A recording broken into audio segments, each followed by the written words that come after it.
वैष्णवी हत्या प्रकरणमध्ये सीबीआय चौकशी करा.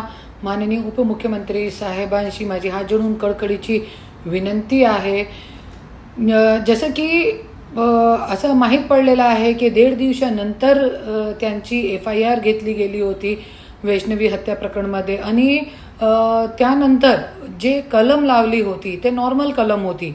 आणि सगळ्यांना माहिती आहे की जे हगवणे कुटुंबामध्ये शशांकचे जे मामा आहे ते पोलीस अधिकारी आहे आणि शशांक आणि सुशीलच्या पॉलिटिकल कनेक्शन आहे, राष्ट्रवादीचे पदाधिकारी आहे. ते सगळी गोष्ट बघताना ते कुठे ना कुठे हे जे प्रकरण आहे त्याला राजकीय बळ मिळू नये त्याच्यासाठी हे जे प्रकरण आहे त्याची CBI चौकशी लावा. आणि 29 जखमांचे निशाण होते तरी पण त्यांच्या वकील म्हणताय फक्त प्लास्टिकची छडीसोबत मारहाण केली, 4 खानाखाली मारले. त्याच्यासाठी लग्न करताय का?